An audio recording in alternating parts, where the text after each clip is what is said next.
I don't even know what she said, cause she it's form, and she got it done, like the way she forms, and she got it form. Hello, everyone, and welcome to the Big Blue Nation Insider Podcast on the All Sports Focus Network. Our first episode here in a long time on this side of the podcast.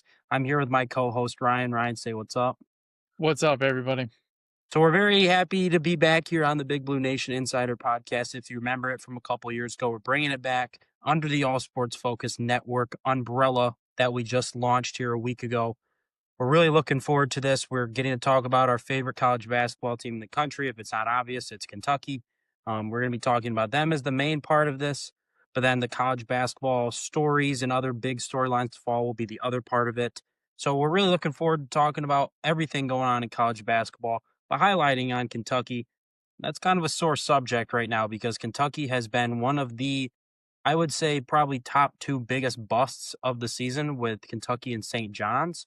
And fortunate enough, Kentucky beat St. John's. So I think St. John's might take the title for most underwhelming, but we're not going to get into that. Kentucky's up there Florida's as well. been up there too, but Kentucky's definitely Kentucky's up there with their $22 million roster and their 9-6 record to show for it. So that's what we're going to talk about first is like what has been going on with this Kentucky team. At the start of this year, the big talk of everything was, oh, we're hurt. We got to get healthy. Our best players are hurt, which, yes, at the beginning of the year, every Kentucky fan wanted to believe that. We're like, you know what? This is true. We don't have our starting point guard. We don't have our top 10 pick center. We don't have these guys. We need them back. But then these last two games, more specifically in the SEC, we've had our entire team healthy. We've had no injuries in these last two games, fortunate enough. And we've lost both of them. So, Ryan, what do you think's been going wrong for this Kentucky team?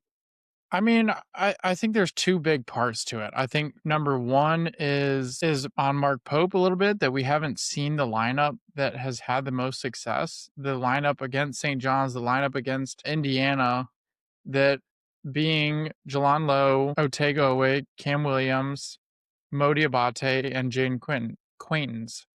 That lineup has been the best, substituting Denzel Aberdeen in there every so often, but we have not seen that lineup enough. I mean, I think they only played a minute together against Alabama, and I don't know the exact number against Missouri, but I know that it wasn't super long. So I think that that's part of it, is that we haven't seen the right lineups or the right kind of meshing unit. But then the other part is I just don't think these guys have the fight that they need. Last year, the team was very under-talented, but still had so much success because all of them felt like it was such a privilege for them to get to play at Kentucky. And so they went out there and played hurt. They went out there and fought their butts off every single night, because if they lost, it was going to be because they just didn't have enough to beat the team. It was not ever going to be because of their effort. And this team is just, I mean, the Missouri game, you're up 8, I think, with 4 minutes to go. There's no reason at all that you should lose that game. And honestly, I don't blame Mark Pope for that loss, because it just became... I don't know about that. But you look at the last 4 possessions Kentucky had in that game. Malachi Moreno throws it away. Who had the 2 turnovers? Brandon Garrison and Malachi Moreno. Why are they in over the top 10 pick Jaden Quaintance? Yes. Why are they even in the basketball game? That's on the coach. Yeah, but I mean, it also just comes down to decision making. You should be able to trust that as a college basketball player, you're not going to throw the ball away on 3 straight possessions. And then the point guard that you're paying millions of dollars to is not going to come out of a timeout, not even look anywhere else, do some crossover, step back, and throw a brick off the backboard with 3 seconds to go. Like, it got rebounded with 3 seconds to go. So you shot it early. You never even looked for Cam Williams, who is the best 3-point shooter on the team. And I guarantee Mark Pope didn't sit in that timeout and draw up, okay, Jalan Lowe, you're going to dribble it 3 times, crossover, step back, and then shoot a 3. That was not the play. And if it was, okay, fine. Mark Pope, you're fired if that was the play that he drew up. But I am willing to bet $100,000 that was not the play that he drew up in the huddle. I completely agree that was not the play. But there's just been so many things over these last, I would say 3 months or so, just not even including the games, but just in the recruiting side of things too, that are really raising a ton of question marks with Mark Pope because he has 0 commits for the 2026 class right now. You look back to those Calipari years, those were the things to look forward to sometimes because it's like, yeah, we're in a down spot of like in the year. We're in a little bit of a slump. Then a 5-star kid would commit and it would be like, okay, cool. And like this would be the time right now because Mark Pope, I mean, he has just looked lost this entire year. And when you're coming out and you made it publicly known, hey, we paid $22 million for this roster. We paid the most money in college basketball. And there's a pretty strong chance this team's not going to make the NCAA tournament. I mean, that is ridiculous. That right there, you should lose your job. I don't care what else happens, any other factor. I get it. He's a great guy. He loves Kentucky, and I love everything that he stands for. But if the production is not there on the court, you can't keep putting up with this. If Kentucky's supposed to be the greatest tradition in college basketball, we haven't won a national championship in going to be 14 years. At some point, you got to, like, I felt like Calipari the last 5 years he was here. It just wasn't, it wasn't the same. Honestly, I read a stat yesterday that Mark Pope and Billy Gillispie have the same record through like this point through Billy Gillespie's second year. He has the same record as Mark Pope does through his second year. Billy Gillispie, the like worst coach everybody says in Kentucky history. Like it's not even in question. And Mark Pope's tied with him. So there's just, I mean, the record stuff over the last 2 years, I give a little bit of grace to just because Pope had to build a roster last year with pieces starting basically in May. so okay, so because then Calipari let's left not so even late. let's not even look at last year then. Let's look at this year. So obviously the Louisville game, whoever knows the whole rumor of what happened before the game, who knows? But they got down 22 points or 20 points to your arch rival. You're never going to win a basketball game. I don't care how close they made it in the second half. Michigan State, that game wasn't close at any point in the game. That was an absolute blowout. But the most obvious game, if Missouri and North Carolina, if Kentucky wouldn't have blown their leads in those two respective games, This is a very different season. Kentucky fans wouldn't even be that upset right now. Obviously, they would still be upset because you lost to Louisville, you lost to Michigan State, you lost to Gonzaga. Then you beat Indiana, you beat St. John's, you beat North Carolina. You're 1-1 in SEC play, going up against And you're 11-4 overall. and you're record. playing Mississippi State and LSU over the next 2 games, who are 2 very winnable games. You could be at 3-1 going into the Tennessee game, but now you're at best going to be 2-2. So those games, the North Carolina game, they went basically like 8.5 minutes without a point in the second half. And they only lost by 3. They had a chance to win the game. They literally blew it again in the last minute. Missouri, they're up 8 with 4 minutes to go, and they lose. There's got to be, I don't know what it is, because, I mean, I just think back to, I'm kind of rambling, but the team before the season, I was like, they're going to win a national championship. I don't understand how anybody says they're not going to win a national championship. But I don't know if you can agree with this, Ryan. I just feel like this team like wasn't built to Mark Pope's strengths at all. He tried to like fix what the problem was with the team last year, but then completely ditched his entire offense. You look back to the BYU teams, you look back to Amari Williams last year. What was the key point? It was the center up top running the offense. I haven't seen our centers get a single touch like that all season this year. I haven't seen it one time. You can't tell me none of the 3 of those guys, I get they're not going to be as good as Amari Williams, but Brandon Garrison played with him last year. I mean, you can't tell me you can't make those guys into at least be somewhat like that, because you saw that offense last year was so fun. Back cuts, fake back cuts into threes. There's so many open shots. They were like top 5 offense last year, and we're like struggling to even get like 70 points right now.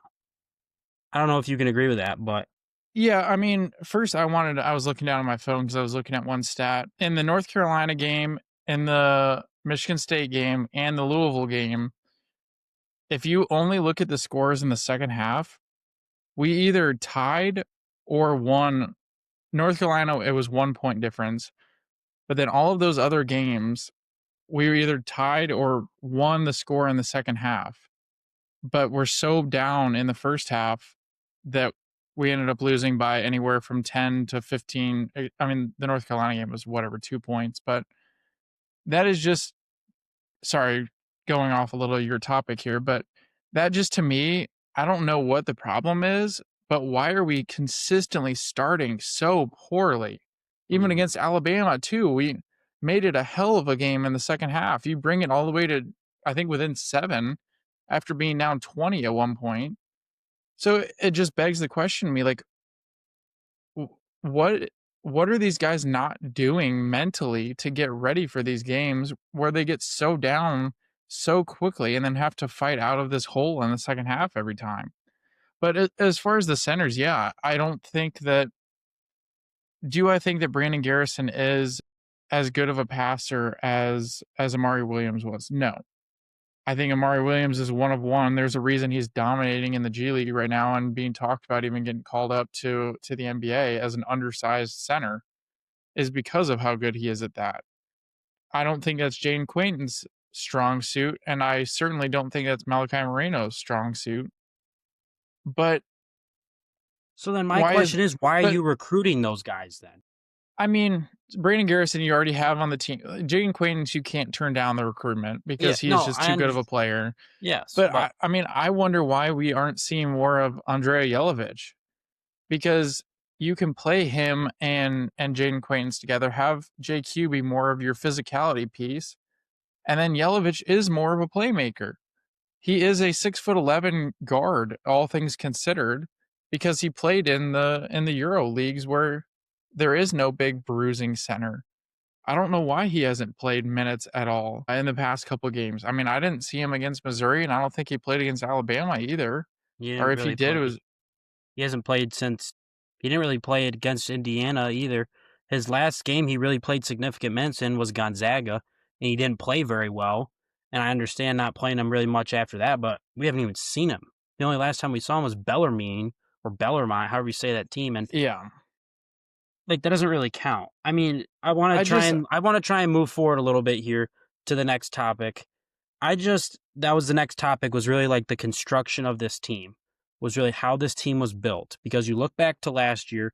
Last year was a crazy anomaly because the entire team left from the year before.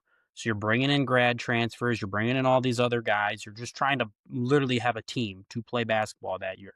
You're taking anybody you can really get to some extent. yeah. But they built a team that Mark Pope wanted. You look at his teams at BYU, that team was built exactly like his team was at BYU. You had a point guard who could distribute and just take the ball to the paint, kick it out. That was Lamont Butler. You got two shooters on the court at all time. You had Jackson Robinson. You had Kobe not Lamont Brea. Butler, Kobe Brea. You had Andrew Carr. I mean, you had all these different guys that could, Ansley Almanor. You had all these different guys that could shoot. Then you look at this year's team. Jalen Lowe, yes, he is Lamont Butler from last year. A little bit different, not as good on the defensive end, but better on the offensive end. But then what shooters do we have? Cam Williams, yeah, he's our best shooter, but I mean, he was probably what, 1 for 5, 1 for 4 from against I think Missouri. 1 for 4. He had his one big game against Bellarmine. Again, I don't really care about that game because Colin Chandler's been a non-factor shooting after we heard all Trent Noah offseason. Trent Noah Has hasn't barely really played. played. Andrea Jelovich hasn't played. I mean, heaven forbid, Jasper Johnson hasn't really played much. our best 3-point shooter over the last 4 games has been Otega Owe. And I mean, that's never a good scenario when he's not a shooter at all. So, I mean, that's where my biggest questions come from, because it was like, you wanted to get more athletic. You wanted to get more physical. You went and got Mo Diabate and JQ and guys like that. But you didn't like build a team to fit your type of team. Yeah, That's my thing. I think part of it all stemmed from Pope, and whether it's Pope, whether it's the staff, Mitch Barnhart, I don't know who the hell it was, but I think they started listening too much to the critics and saying, this is Kentucky. Why are they not getting the 5-star recruits? Why are they not getting the top transfers?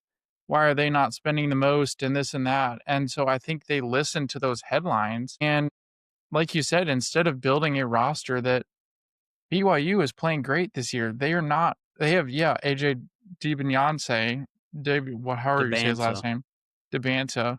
But other than that, they're not really paying anybody else on that roster significant amounts of money. Louisville's roster is not made up of huge amounts of money besides 1 or 2 players. So I think the Kentucky staff just got into this mindset of, we have to prove we're Kentucky. We have to prove that we are the blue blood. And so we have to get every expensive player that is out there and pay them the most and show that our roster is the most expensive, because nobody can do NIL better than we can. But the problem is, all the expensive guys that you went out and got don't fit together. They don't fit. They don't make a team. Do I think that Mo Diabate is a huge addition to this roster and JQ are a huge addition to this roster? Absolutely. I will take them 10 times out of 10 on this roster because I think they are worth it. I think Mo has been the only one that's kept us in games, and JQ has played overall well since he came back. I mean, he was the reason we beat St. John's.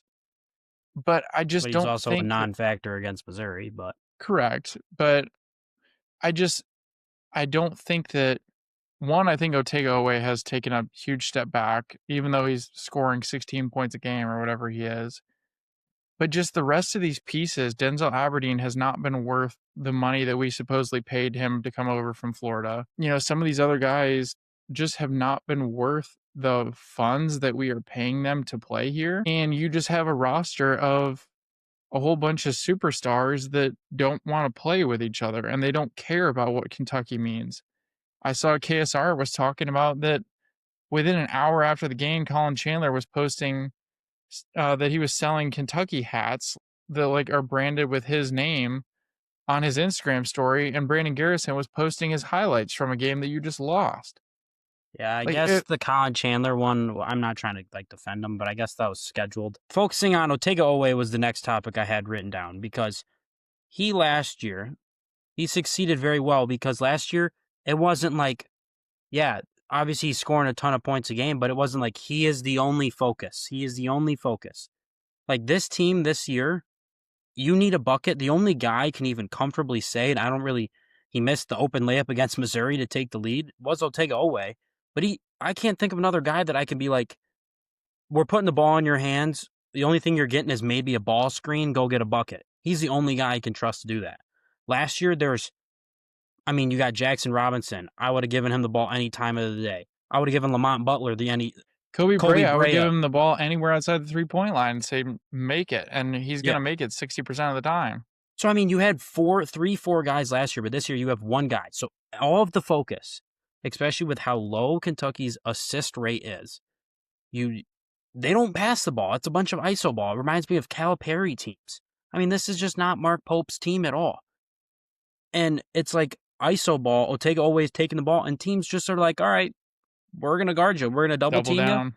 We're going to if you get past the first guy, the big man's there to help. That's what Alabama did.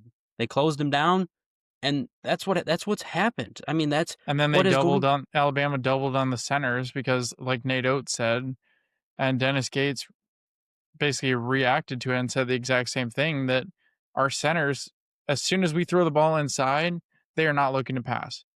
No. They're going straight up with it, and Alabama doubled them like crazy and got a bunch of turnovers off it, and Missouri forced turnovers at the end of the game off doing the same thing. Yeah. So looking forward to this team to the next couple of weeks here. Right now, Joe Lunardi has them predicted as a team in the last 4 byes. They're a 10 seed right now, which is not anywhere you want to be when you're just starting conference play. Coming up the month of January, they've got Mississippi State, LSU, Tennessee, Texas, Ole Miss, Vanderbilt, and Arkansas. So where they're at this point, they've already got 6 losses. They're 9-6. Basically, that number, without really, let's say you get 1 or 2 marquee wins, that number you can't really exceed loss-wise is like 9. It's like the 9 number maximum. They have Ole Miss in there too. Did I not say Ole Miss? Okay, they have Ole Miss. You said Texas, Vanderbilt, Arkansas. Okay, but the magic number is like 9, and if you have a couple more marquee wins, it's like 10 is like the max you can get in. And so, looking at their schedule, they're going to play Tennessee twice. They play Vanderbilt twice. They play Florida twice.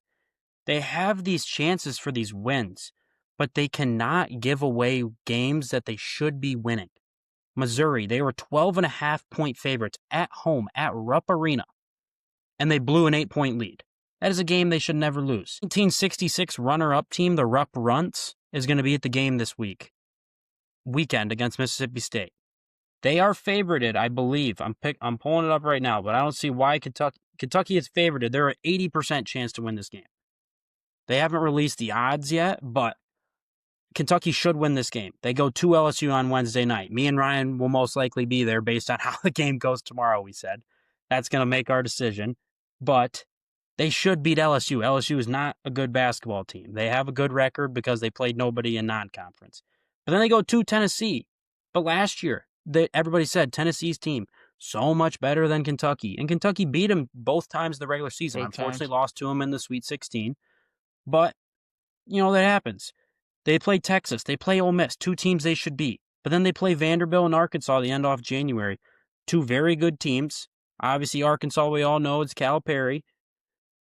But I feel like this year, that game won't be as hyped up because last year was like there was 3 guys on the team coming back that played at Kentucky. It was Cal's first time back at Rupp. This time's in Arkansas. It's going to be a little less, it's going to be a little more watered down since Kentucky isn't as good. Yeah, I think it'll be the same. It'll be like a normal Arkansas-Kentucky game when it was Musselman and Cal. It's not going to be anything crazy. Yeah, if Kentucky, if Kentucky, there are 3 big games in January of Tennessee, Vanderbilt, and Arkansas. If they can win all of the rest of their games other than those 3, and hell, I'll even say win one of those games, okay, cool. Move on, go on to February, where then they're going to they got Tennessee again, they got Florida, they got Georgia, and then they got Vanderbilt again and Auburn too. But you can't really count on any of these teams. You got Oklahoma in there. You got South Carolina in there too. You can't count on any of these teams in the SEC. But I'm looking at the marquee games of Kentucky's on the bubble right now.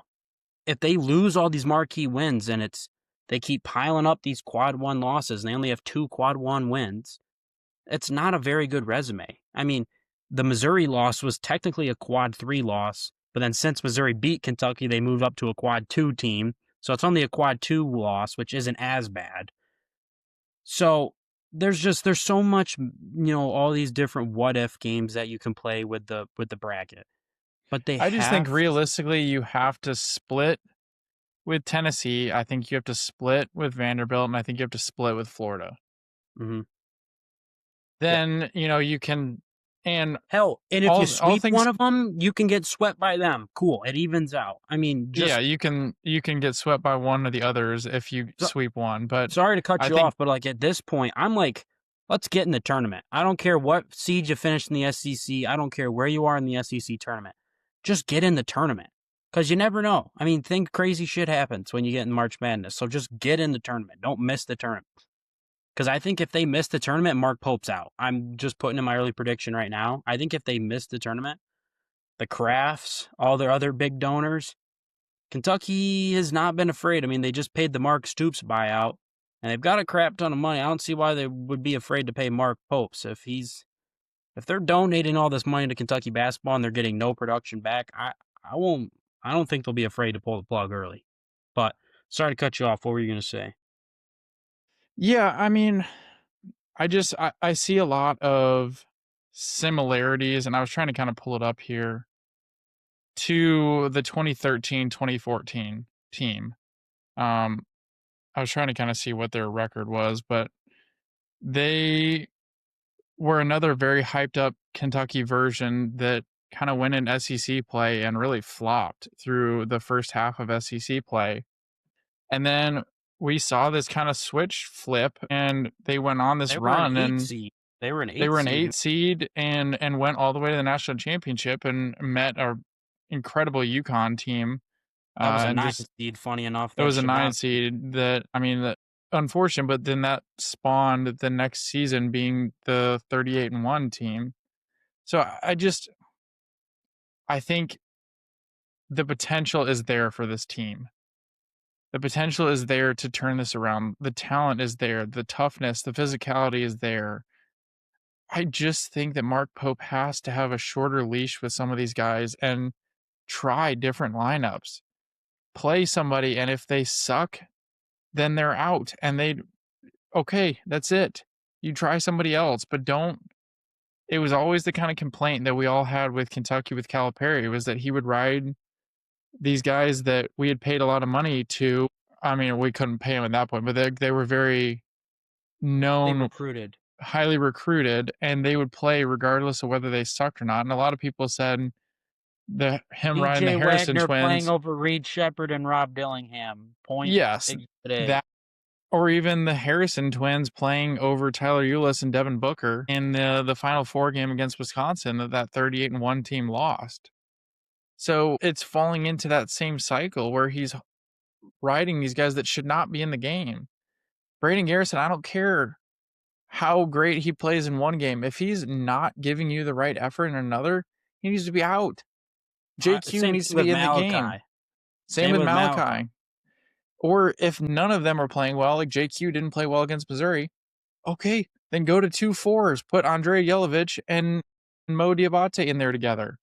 Or play Cam Williams at the 4. Just, that's what I'm hoping to see from him. Then I'm giving him the benefit of the doubt now and saying that I think this season can be salvaged. I think if they split, like we talked about, those games, if they beat the Auburn and the Oklahoma and the Texas, and hell, even if you steal one and beat Georgia, who's ranked, I think, 12th right now in the country. Georgia's not that good. Georgia won't be ranked by the time Kentucky and gets so if you can beat them and steal a couple of these and roll into the SEC tournament with still single-digit losses, you set yourself up a lot better for the NCAA tournament, where even if you don't make the SEC championship, you can roll in as maybe a 6 seed.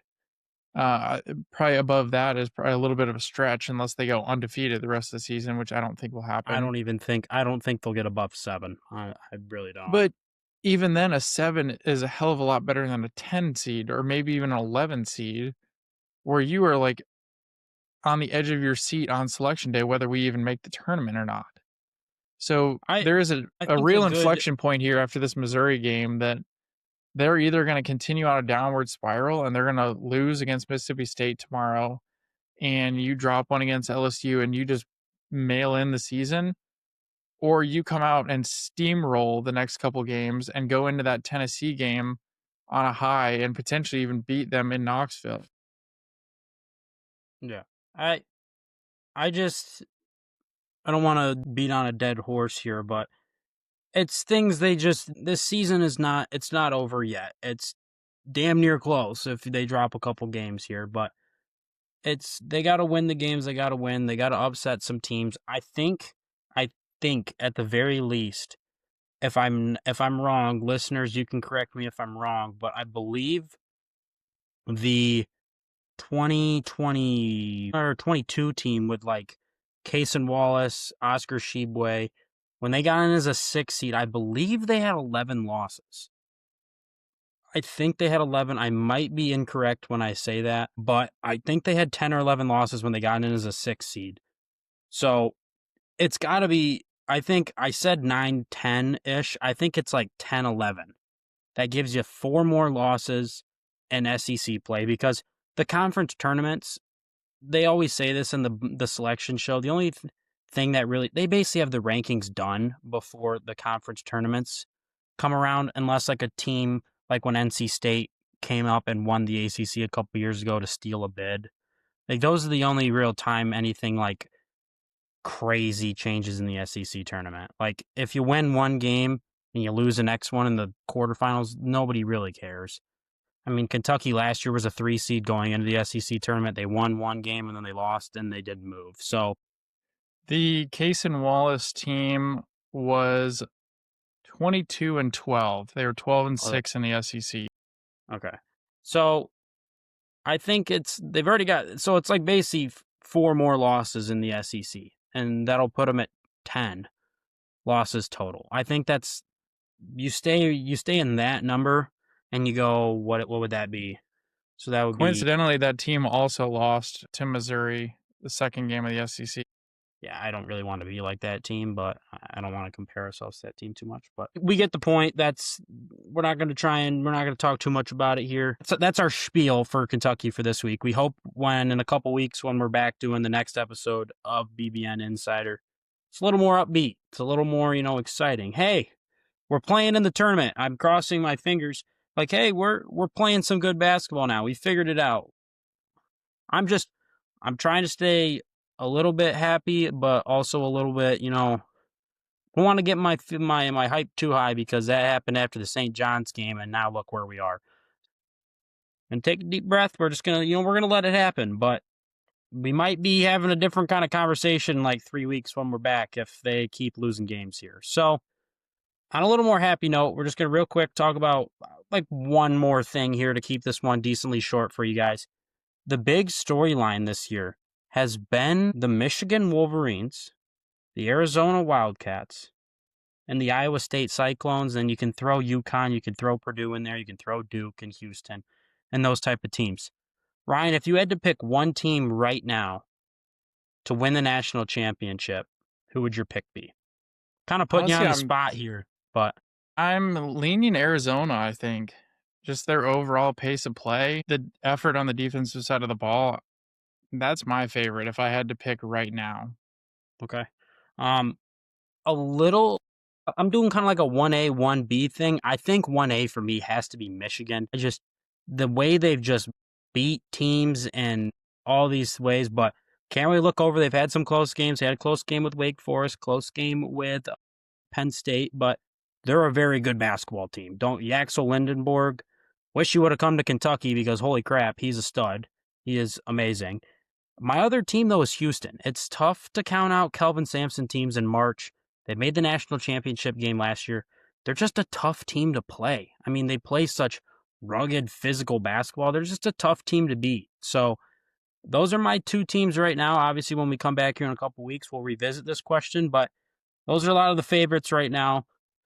Hopefully, once football kind of winds down here, as I'm trying to, we're focused on the All Sports Focus, the main podcast right now. So I've been watching a ton of football and a ton of trying to absorb all the information for that. So I've only really watched Kentucky basketball this year. I've caught some glimpses of some other games, but once football's over here after the national championship, the NFL's basically got the Super Bowl left, is when me and Ryan can put our focus into college basketball and really give you guys the full wrap of all these different teams. So we're looking forward to that. Ryan, you got anything left here?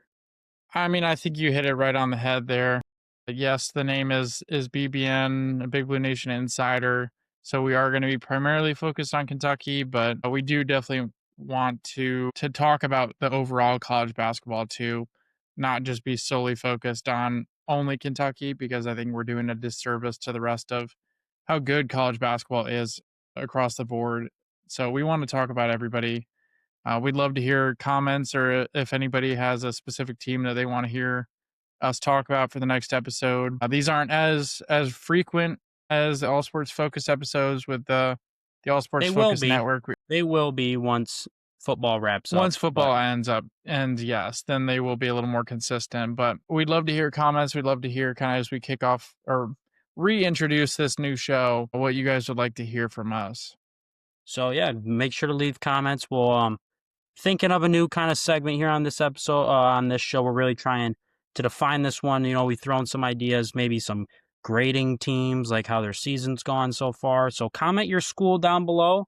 Comment if you guys are interested in that type of subject. If you guys would be interested, if you're a freaking Miami of Ohio fan right now, you're getting an A+ because your team's the best, the best, what's the word? The best mid-major team of the country, in the country right now. So shout out the Red Hawks. If you're a Miami of Ohio, that's just an example, but I just saw them on my iPad. So funny enough. But that's going to do it for this episode. I'll be out on the lookout next week. We will have the national championship preview and the divisional round preview. Then also will be the return of Cage Talk, our UFC podcast, led by Troy Painter, with a new crew of guys with Matt Lanier, Gage Voda, and Bobby Nate on there with Troy. So it should be a very interesting show. It's going to be an interesting one. Expect some heated topics or heated conversations if they disagree on who's going to win the fights. So those should be, thank God they're doing it over the computer, because they actually might break out in a fight if they're doing it in person. So we're glad they're doing it over the computer. But that's going to do it for this week. Make sure to check out the Instagram, the YouTube, the TikTok. The merch site will be getting relaunched here in a couple weeks, like we mentioned, with the Focus Golf line, and it's all going to be revamped. So we're really looking forward to that. All Sports Focus Network is here. We are excited. We're looking forward to taking this next step, and we can't do it without all of our listeners and everybody else. So we really appreciate you guys. Keep Keep liking, keep subscribing, keep following. Put your comments. Give us anything to talk about. We'll make shorts, whatever you guys want. Just let us know. We really appreciate you guys. Ryan, anything else? That's it. Thanks for joining us, guys. Yeah, we appreciate you guys as always, and we'll see you guys next week.